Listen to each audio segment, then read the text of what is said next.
विप्र सेना, विप्र का अर्थ होता है विवेक प्रधान जीवन, जिसके जीवन में विवेक हो। और विवेक कैवें नंबर पर है? पहला शरीर है, उस शरीर के बाद इंद्रियों है। ये इंद्रियों आंख, कान, नाक, ये सब बेलगाम है। आंख कुछ भी देख रही है, कान कुछ भी सुन रहा है।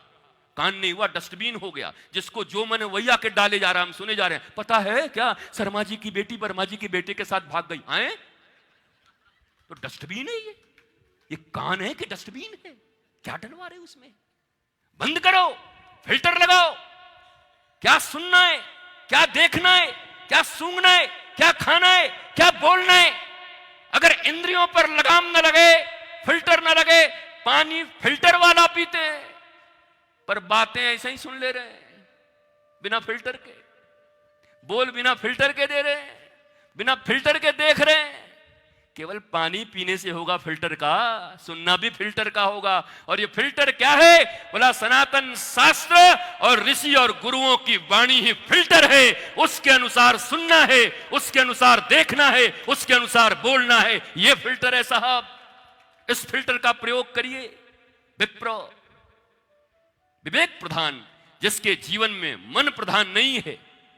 हम क्या कहते हैं? आज हमारा मन आज हमारा मन बहुत खराब है, आज हम बता देंगे। अरे आप तो विप्र हैं, आपके पास तो विवेक है, मन कहां से आया?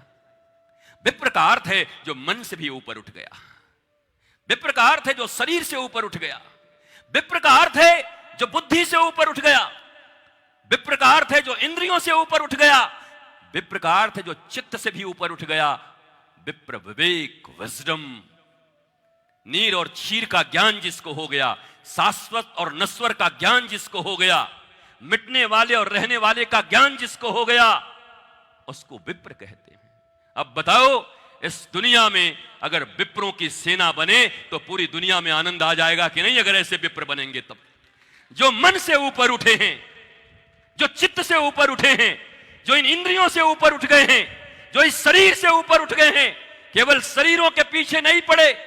तुम्हारे शास्त्र में दो ही चीज है, एक सुर एक असुर, एक देव एक दानव एक मानव।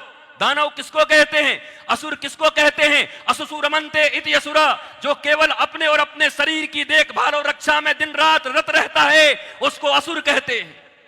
जो अपने शरीर के देखभाल, उसी शरीर को सजाने, उसी शरीर के रिश्ते को बचाने और उसी शरीर के लिए बाकी शरीर भाड़ में चला जाए, देश भाड़ में चला जाए, इसको ही असुर कहते हैं। असु सु रमन्ते इति असुरा। अब बताओ, रामानंद सागर ने तो वो निकाल दिया भैंस की तरह सिंह, हम उसको ही राक्षस समझते हैं। हमको क्या पता था कि राक्षस इधर उधर ही बैठे हुए हैं?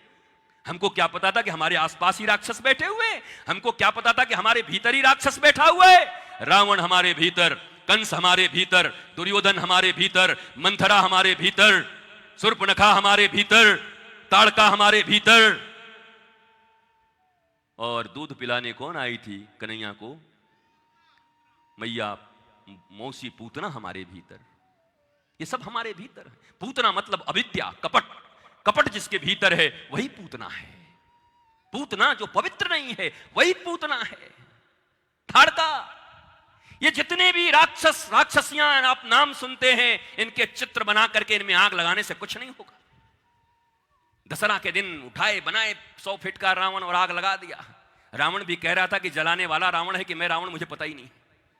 वो पूछ रहा था मुझसे कि मुझको बड़ा कंफ्यूजन हो गया। क्या हुआ? बोला ये रावण है कि मैं तो गया उसी समय, अब तो मैं बांस का हूं, मेरे भीतर पटाखे भरे हुए, मैं तो प्रकृति हूं। ये जो सामने है, हम कि हाँ भाई मुझे भी सोचना पड़ेगा, है कौन, किसने किसको जलाया? प्रतीक के रूप में अच्छी बात है, प्रतीकों को याद रखोगे तो अपनी सनातन संस्कृति जीवित रहेगी।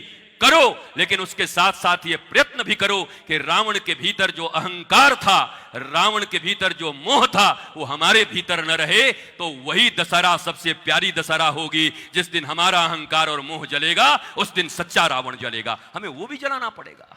ये तो जला ही रहे, वो भी जलाना पड़ेगा। नहीं हम तो फ्री हो गए, ये रावण जला करके हमने कहा रावण दहन करके आ रहे हैं। अब पत्नी कह रही कि साक्षात रावण तो घर में चला रहा है।